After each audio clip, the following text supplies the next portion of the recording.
Hello everyone, this is Greyshot17. I want to go over the Iron Harvest Alpha 1. I never really did a wrap-up video, and I want this to kind of be what I like and dislike and maybe some improvements they can do. That being said, this is Alpha 1. I can almost guarantee this game is going to change dramatically between Alpha 1 to its final release in like a year and a half. So before you take my words as gospel, just take note that they are changing things. There's a huge feedback area on their Discord, on their main website, etc. that they are listening, and they're definitely adapting the game to better fit the people who play the alpha with their own creative design. So once again, I just want to point out the things I like and dislike, and just take note that things are subject to change as time progresses, which once again is over a year. So let's get into things I like. And the first thing I did want to point out was the graphics. I really enjoyed its design, because once again, a strategy game can look kind of boring, but this game once again does have a lot of colors to it, has a lot of different styles to it, and I like that. It pops out a lot more, and also it looks good. It actually has, again, a good textures, good quality, and it's in Alpha 1, so they can only improve it as time goes on. And it was running really well on my rig with a lot of AI, a lot of different things going on. Now that being said, I didn't play multiplayer, so I have no idea how that's gonna go, but at least performance wise and how it looks, I was really surprised, and I'm really ecstatic to see how it progresses in the future with what they pick. Now that being said, I also want to go over the units, because once again, this is another area where it is mostly well designed. Yes, there are a few tanks and such. Like my biggest one was the large tank, the main battle tank. I think that looks a little bit generic, but that being said, that's the only one. I like the mech trooper with the mortar support guns on its back. I like the bigger kind of like cylinder robot with the heavy machine gun. I think that's really cool. And again, I also like the scout bot that's kind of skinny but fires more AT rounds. That in my all those are just really cool. And of course you have your basic rifleman engineers, and they're fine for what they are. Anyway, the enemy team did have a different unit type, and I'm actually kind of curious how that balances out. So I'm curious to see, because some of the buildings had repeat units, and that's fine, whatever the case may be. It's still early in development. They still have plenty of time for it. But I am hoping for more units, and I believe they already said there's going to be plenty. So that's my only fear. Hopefully that's passed, but I just want to take note of that, because A, repeat units, and B, some of the infantry were just, it seemed a little generic. But I also want to say that I did like the idea of you have your basing infantry, and they can pick up material, and you can adapt to the situation. That being said, you look like with your choice, whatever you pick for the infantry it is, but that means you can get basic riflemen, upgrade them, and just make them engineers or something along those lines. Sure, it may not make sense for why a frontline combat unit can suddenly repair a tank, but whatever the case may be, just maybe overall good training. And it works out pretty well in my book for just having a really cool dynamic that you can change your units on the fly or just make it. Also, the limited music amount that they have in the alpha I thought was pretty good. I also listened to some of their sound clips online that they posted, and overall I do enjoy the music, so another plus there. The challenge modes as well, usually I don't play a lot of challenge modes, but in this I actually really did enjoy them. I did like the gold medal, the different features that you can make it more difficult. Kind of reminded me of like Halo, where you can add on different skulls for different modifiers to boost your score. It kind of reminds me of that, and if they can just keep kind of going into that frame, so you can kind of just keep changing up the game mode a little bit, so that way it is unique, or you can make it unique every time you go in, that would be so interesting in my book.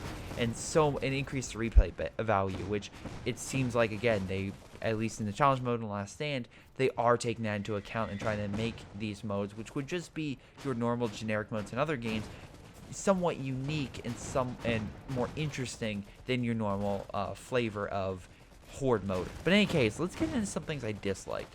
And these are ranging different ones. Overall, balance-wise, I have to say that balance was pretty good. There was nothing like so overpowered except for one unit, and that was the artillery / AT gun. It's kind of a mix of both. It fires at, it kind of hurts infantry and armor alike. It's really damaging though against armor. The reason I bring that up is simply because of the fact that that thing literally was taking out entire armor columns very easily. So that is a major concern if it's so powerful. And also it seemed like infantry had a rough time trying to neutralize that thing, at least during my playtime. There was a couple glitches with it moving around too, so overall I would say that unit does need worked on a little bit. but there wasn't anything so overpowered. And again, they've already stated they're going to change it balance, but that was something in the alpha I did take note of. Another thing was with the vehicle deaths. Of course, when this AT can kill a lot of stuff, you have their dead bodies, and it's cool that they provide cover. But the weird thing was that the cover was always there, at least from what when I tried to. Maybe, again, if I'm doing it wrong or I didn't know, that's my bad. Again, maybe there's a feature that I don't know of that fixes a lot of these issues. And again, that's my bad for not knowing about it. But in any case, we have the death of the vehicle leaving the heavy cover, but it's very hard to destroy. So literally my first time playing this game, an enemy killed one of my units on the edge of my base, and it was the way you get out of my base. So I was wondering why one of my units was just stuck, and it just couldn't leave my base because the exit to my base was blocked by that destroyed vehicle. So that's something I do think they should change. That being said, I'm assuming this is just an alpha, so maybe they just didn't add the destruction mechanic like Company of Heroes 2 where you have a dead vehicle and you can break it apart. Hopefully they add that in. That would probably be very beneficial. A couple issues with vehicles, kind of just like trying to figure out how to move around and stuff, but overall it's not too shabby. Again, if they keep working on it, I could see actually pathfinding maybe not being as big of an issue as it is, especially in early COH2. Another thing that I would say was with the retreat. They had it disabled, so that was just okay. That's a little bit weird, especially trying to keep unit preservation. Another one just randomly was the bunkers. I would try to place bunkers, and maybe I just wasn't the best at placing them, but I find it weird that you place it in your base, so you're essentially making the Company of Heroes 2 bunkers for yourself, and I'm like, okay, that's a little weird, but alright, sure, why not? I think maybe you could help make them around the map or so. Maybe people might think that's overpowered. I mean, again, I don't know if there's any other fortifications that will be made in the future on this map for allowing enemies to create bunkers, maybe manufactured AT guns, anti-air guns, if there's going to be planes. Again, something along those lines. I don't know how much variety they're adding to that, but just of note, it felt weird that the bunkers can only be built in their base. So, and the last thing I have to say is the interface was very, just, again, it seems like that was just a placeholder one, and I kind of felt that. My goal is to hopefully they add up a little bit more dynamic, a little more charm to it, and I believe they will, but if they could do something where they have their own cool flair for this game, have their own sense of style for this game to make it seem and look unique to the game, I think that would be cool, but right now the UI seems a little bit generic. But overall, that's pretty much everything I have to say about Iron Harvest Alpha 1. I'm really looking forward to Alpha 2. I believe it's coming out either the end of this year or early next year, and that will actually cover some of the beta in terms of the multiplayer, so the early stages of the multiplayer.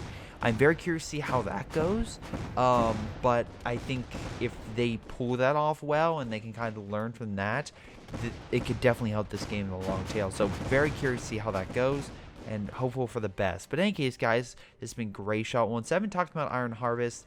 And again, if you played the alpha, let me know down in the comments below what you thought of it, because I'm actually kind of curious to see what other people thought. Right now, I'm seeing a lot of positive feedback from the alpha, but like I said, I want to see what you guys think. In any case, it's been Greyshot17, and I'll see you all next time.